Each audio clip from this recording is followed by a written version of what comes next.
Hello. Questions from viewers. While you were a JW, did you have any Christian friends or family outside the Watchtower? Yes, I did. They weren't close friends, but I kept a lot of contacts with people through what are called return visits. The people I would call on and count time with, keep a record of the time I spent talking to them, I tried to maintain friendships with them. And there's a scripture that I would often refer to, Luke chapter 10 verse 5, where in the New World Translation it would say, "Wherever you enter into a house, say first, may this house have peace. And if a friend of peace is there, your peace will rest upon him." So I would often tell the others that I was out in service with that I was looking for friends of peace. So I would try to make friends with all the people I would encounter in the field, and I would always make my return visits. If I told somebody I was coming back, I would try to come back. Well, what happened was I developed quite a few friendships with these people, which I got counseled, sat down and talked to about while one of Jehovah's Witnesses. They felt I was being too friendly with the non-witness people. But a lot of that came into play later when I exited this cult, because I had those friends to still call on. And of course my friendships with them developed even further, which was a good thing. So but I went against the norm in that. Okay, not everybody that is one of Jehovah's Witnesses, not everybody that are Jehovah's Witnesses do that or have that methodology that I did, which was to maintain a friendship with people that were not Jehovah's Witnesses. They saw it as friendship with the world, but I saw it by that scripture as making friends of peace out there, and I was pretty successful in making friends with people. And the funny thing is, when I exited, I went back and told them while I left Jehovah's Witnesses, and I told them why, and they were very reasonable about it. Some were a little shocked at first, but when I explained it to them, they fully understood why I got out of it. And now they'll have nothing to do with Jehovah's Witnesses. I made sure that they fully understood of the mind control and such. So I did have friends and family outside the Watchtower.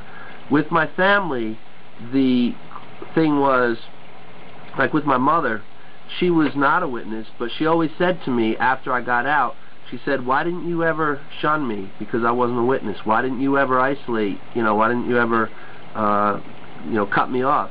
And I told her, I said, because I didn't agree with that. I didn't agree with that mindset. And I'm out today because of that. So when somebody's so dead set against their own family because their own family are not Jehovah's Witnesses, that's a very hard thing to deal with if you are a non-witness trying to deal with that person. And what I could suggest at that point is check out my video, Jehovah's Witnesses Deprogramming 1. If you have already checked it out, check it out again, where I go through a series of questions what to ask witnesses. The one question that I want to bring up is, asking, can you get out of this religion without suffering penalty? And they'll usually say, well, yeah, I can. Well, they really can't, but they will say they can because they're referring to drifting away, like becoming inactive. But they're still inactive Jehovah's Witnesses. So if you can remember to say that, say, what do you mean, like inactive? And if they say, yeah, inactive, if you say that, they may catch on to that part of their loaded language, that once you know that, they may become suspicious. But you would want to point out, well, wouldn't you still be a member? And what you want to zero in on is, would you be penalized if you're no longer a member? And then raise a question. Say, like, if I wanted to go join Gold's Gym, and the contract stated that I would I would be penalized $2,000 for withdrawing my membership. Would it be wise for me to become a member of that gym? Well, you could use the same reasoning with this person by saying, if I wanted to join your religion, but then I was dissatisfied with it, would I be able to leave it and just renounce my name from it without a penalty? And then zero in on, would I be shunned if I no longer want to be a member? See, when you do this, you're planting a seed in this person now. I don't care how loved one or not. They have to think about that they can't get out of this religion without a penalty. Something's wrong. What's wrong is that that's a very high control factor over that person that keeps them penned in it. They don't want to lose their friends they have in it. and they have some good friends. Unfortunately, that's how this thing is held together, and that's how the Watchtower Society maintains control over them. If the Watchtower Society gives the order and tells Jehovah's Witnesses to all go out and start killing all those professing to be Christian who are a part of false religion, Jehovah's Witnesses, a lot of them would go and start doing it. They wouldn't think twice about it. That's how dangerous these people are.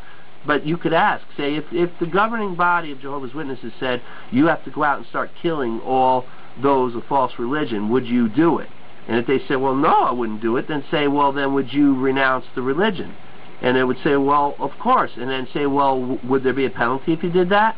What you want to do is get your loved one to start thinking of themselves outside of the religion. By raising those kind of questions, that's how you can do that. Now, your final part said, because I have a feeling if I were to say something or comment on her technique, she will cry persecution on me. Should I ignore or confront her about it? So the question originally was, did you try to convert them by offending them? No, I didn't try to convert anybody by offending them. I tried carefully not to offend people, though I did come across offensively at times, but it was not my intention. And I would often apologize if I was offensive, telling them I'm not trying to offend you. But as far as saying something about it, I wouldn't say anything about it. I wouldn't mention, your technique is wrong or anything like that. I would ignore it. I would ignore this technique and work on the things I was saying to work on, about trying to get your loved one to see herself outside the religion. Raise questions. What would you do with your life now if you weren't one of Jehovah's Witnesses? What would you do? Would you weave baskets? Would you make floral arrangements? Try to get them thinking of themselves not a part of the religion. This is a good strategy to use. All right? And I hope that works. If you want to write back, I'll try to address your comments as soon as I can. Okay? Ciao.